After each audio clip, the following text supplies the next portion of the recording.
बिस्मिल्लाहिर्रहमानिर्रहीम। अस्सलाम वालेकुम। कैसे हैं आप सब? अल्हम्दुलिल्लाह हम ठीक हैं। और इस गर्मी के मौसम में आपके लिए लेकर आए हैं ठंडा ठार सा शरबत, और आप ज़रूर ट्राई कीजिएगा। इसके लिए हमें चाहिए 1 लीटर पानी, और उसमें हमने डाल देने हैं 200 ग्राम्स हमने डालने हैं आलू बुखारा, यानी कि 1 पाव के करीब। आप इसको थोड़ी देर पहले भिगो के भी रख सकते हैं, ऐसे भी इसको इस्तेमाल कर सकते हैं। और साथ में हमने 350 ग्राम यानी कि थोड़ी सी उससे ज़्यादा हमने इमली लेनी है। इमली हम इसलिए ज़्यादा डालेंगे ताकि उसमें थोड़ा सा खट्टापन आ जाए, और ये बहुत ही मज़े का खट्टा मीठा सा शरबत बन जाएगा। और इसकी तासीर भी बहुत ठंडी है, और गर्मी में आप ज़रूर बनाएं। 10 मिनट से हमने इसको अच्छे से बॉयल देना है। जितना इसको आप पकाएंगे और इतना ही वो सॉफ्ट होता जाएगा।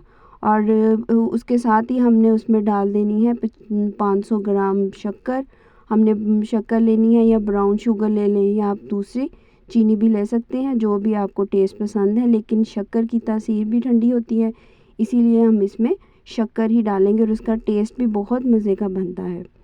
इसी तरह से डाल के हम अच्छे से इसको कर लेंगे मिक्स। और मिक्स करने के बाद हम इसको फिर कवर कर देंगे थोड़ी देर के लिए। और इसमें अब चले जाएगा ज़ीरा हमने डालना है, टेबल स्पून नहीं, हमने टीस्पून यूज़ करना है। और जैसे इसको फ्लेवर के लिए हम डालेंगे, और ज़ीरा डाल देना है। ज़ीरा पाउडर उसको बना के डालें, साबुत भी डाल सकते हैं, लेकिन फिर वो मुंह में चंक्स वगैरह आएंगे, वो अच्छे नहीं लगेंगे, तो आप इसको पीस के ही डालें। साथ ही चले जाएगा 1 टीस्पून हमने इसमें डाल देना है काला नमक, क्योंकि नमक हम बाद में भी यूज़ करेंगे। और 1 टीस्पून भी इसमें डालना है हमने सिट्रिक एसिड, और ये भी आपको आसानी से मिल जाएगा, और इससे इसका ये ख़राब नहीं होगा, और इसका कलर बहुत अच्छा हो जाएगा। सिट्रिक एसिड डालते ही देखें आप इसका कलर कितना ज़बरदस्त हो गया है। आलू बुखारे भी अच्छे से फूल गए हैं और सॉफ्ट हो गए हैं, और इमली ने भी अपनी गुठलियाँ अलग कर दी हैं। और आप चेक कर लें पहले कि इमली और आलू बुखारा अच्छे से सॉफ्ट हो गया है, और ये देखें कि गाढ़ा भी होना शुरू हो गया है। और हमें पकाते हुए इसे 10 से 15 मिनट हो चुके हैं इसके। तो ये शरबत आपकी एनर्जी बूस्ट करेगा, दूसरा आपको गर्मी से बचाएगा, लू लगने से बचाएगा। और बच्चे स्कूल से जब आते हैं तो उस टाइम बच्चों को आप बना के दें।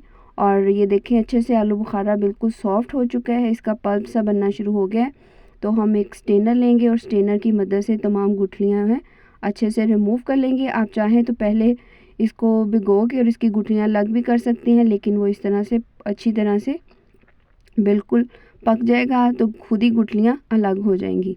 आप देखें इसका कलर भी बहुत अच्छा है, और मैं चम्मच की मदद से ही आप ब्लेंड भी कर सकते हैं, लेकिन मैंने इसे हाथ की मदद से ही अच्छे से प्रेस कर लिया। बहुत ज़बरदस्त बनता है, और इसका टेस्ट भी बहुत मज़े का होता है। आप इसको बना के 1 माह तक इसको फ्रीज़ भी कर सकते हैं, और वैसे भी आप इसको स्टोर कर लें किसी जार में, तो ये बिल्कुल भी ख़राब नहीं होगा, क्योंकि हमने इसमें सिट्रिक एसिड डाला हुआ है, तो जिसकी वजह से वो उसको प्रिजर्व कर देगा। ये देखें हमने स्ट्रेनर की मदद से गुठलियाँ बिल्कुल अलग हो चुकी हैं गुद्दे से, और अच्छे से पल्प जो है वो हम रहने देंगे, और गुठलियाँ अलग कर लेंगे। आप देखें इसका टेक्सचर माशाल्लाह से बिल्कुल ये इसका सॉफ्ट टेक्सचर हो जाएगा। और आप इसको देखें कि ये अभी थोड़ा सा रनी है। अब हम इसको थोड़ा सा और 5 मिनट पकाएंगे, क्योंकि हमने इसको करना है पूरे 1 माह के लिए स्टोर।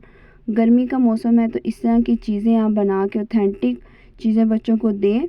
और दूसरे मशरूबात जो बच्चे लेते हैं, सॉफ्ट ड्रिंक वगैरह, वो उनके लिए नुकसानदेह है, तो ये बना के आपने ज़रूर रखनी है।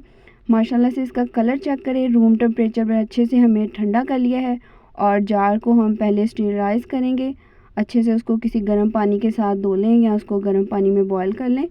तो शीशे का जार ले लें, या बॉटल्स वगैरह ले लें, तो उसमें आप इसको स्टोर कर लें। लीजिए हमने इस तरह से जार में स्टोर कर लिया है, बाकी मैं बॉटल्स में डाल लूँगी।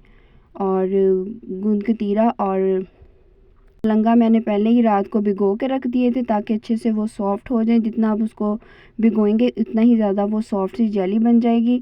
अच्छी तरह से हम बाउल में डालेंगे बर्फ़ ढेर सारी, और साथ में चले जाएगा जो मिक्सचर बना के रखा हुआ है तुक में बलंगा और गूंद का। और ये देखिए हम साथ में डाल देंगे। अब हमने डालना है इसमें पिंक सॉल्ट, पहले हमने ब्लैक सॉल्ट डाला है, इससे इसका टेस्ट इन्हेंस हो जाएगा। और साथ ही हम इसमें डाल देंगे जो हमने मिक्सचर बना के रखा हुआ है आलू इमली बुखारे का, जो शरबत हमने तैयार किया है वो हम उसमें डाल देंगे। आपने जितनी क्वांटिटी बनानी है उस हिसाब से डालें। और उसमें चले जाएगा नॉर्मल, हम वाटर डालेंगे, बर्फ़ भी डाली हुई है। अच्छे से हम इसको कर लेंगे मिक्स, अच्छे से कर लेंगे हम इसको मिक्स। ये मैदे की गर्मी और जिगर की गर्मी के लिए तो बहुत ही बेस्ट है। आजकल जिस तरह से ये मौसम है उसके लिए बेस्ट ड्रिंक है। आप भी ज़रूर ट्राई कीजिएगा, दुआओं में हमें रखिएगा याद। और अगर आपने किसी भी रेसिपी के बारे में कुछ पूछना है या कोई रेसिपी देखनी है समर के लिहाज से तो आप ज़रूर कमेंट्स में हमें बताइएगा। माशाल्लाह से इसका कलर ही ऐसे है, बच्चे पेप्सी और सॉफ्ट ड्रिंक्स दूसरी पीना बिल्कुल भूल जाएंगे जब 1 से 2 दफ़ा आप उसको बना के देंगी। और माशाल्लाह से बहुत ही मज़े का टेस्ट आता है और खट्टा मीठा सा इसका टेस्ट, और बच्चे पिएंगे और इंशाल्लाह खुश होंगे। अल्लाह हाफ़िज़।